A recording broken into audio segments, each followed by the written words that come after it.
The vocabulary of ancient Roman religion was highly specialized. Its study affords important information about the religion, traditions, and beliefs of the ancient Romans. This legacy is conspicuous in European cultural history in its influence on later juridical and religious vocabulary in Europe, particularly of the Western Church. This glossary provides explanations of concepts as they were expressed in Latin pertaining to religious practices and beliefs, with links to articles on major topics such as priesthoods, forms of divination, and rituals.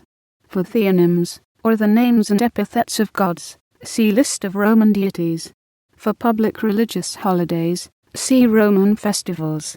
For temples, see the list of ancient Roman temples.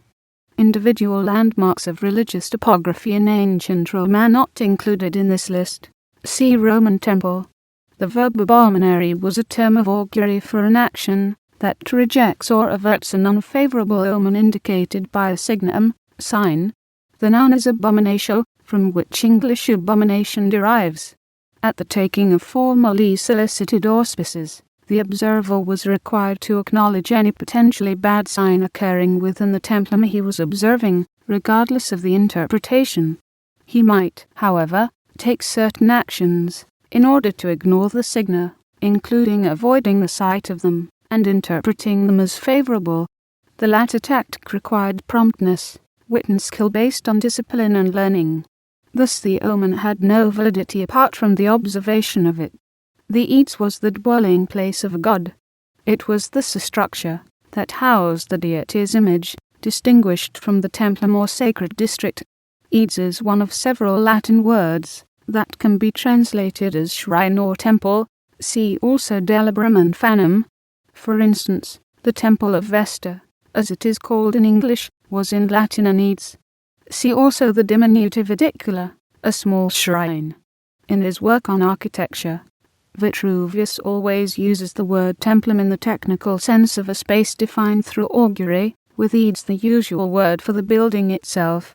The design of a deity's eads, he writes, should be appropriate to the characteristics of the deity. For a celestial deity such as Jupiter, Coelus, Sol, or Luna, the building should be open to the sky. An eads for a god embodying Virtus, such as Minerva, Mars, or Hercules, should be dark and without frills. The Corinthian order is suited for goddesses such as Venus, Flora, Proserpina and the Lymphae, and the Ionic is a middle ground between the two for Juno, Diana, and Father Liber. Thus in theory, though not always in practice, architectural aesthetics had a theological dimension. The word aedilis, a public official, is related by etymology. Among the duties of the aediles was the overseeing of public works, including the building and maintenance of temples. The Temple of Flora, for instance, was built in 241 BC by two aediles acting on Sibylline oracles. The plebeian aediles had their headquarters at the Eads of Seers. In religious usage, aegir was terrestrial space defined for the purposes of augury in relation to auspicia. There were 5 kinds of aegir: Romanus, Gabinus, Peregrinus, Hosticus, and Incetus. The aegir Romanus originally included the urban space outside the pomerium and the surrounding countryside. According to Varro, the aegir Gabinus pertained to the special circumstances of the Oppidum of Gabii, which was the first to sign a sacred treaty with Rome. The aegir Peregrinus was other territory that had been brought under treaty. Aegir Hosticus meant foreign territory. Incetus, uncertain or undetermined, that is, not falling into one of the 4 defined categories. The powers and actions of magistrates were based on and constrained by the nature of the aegir on which they stood.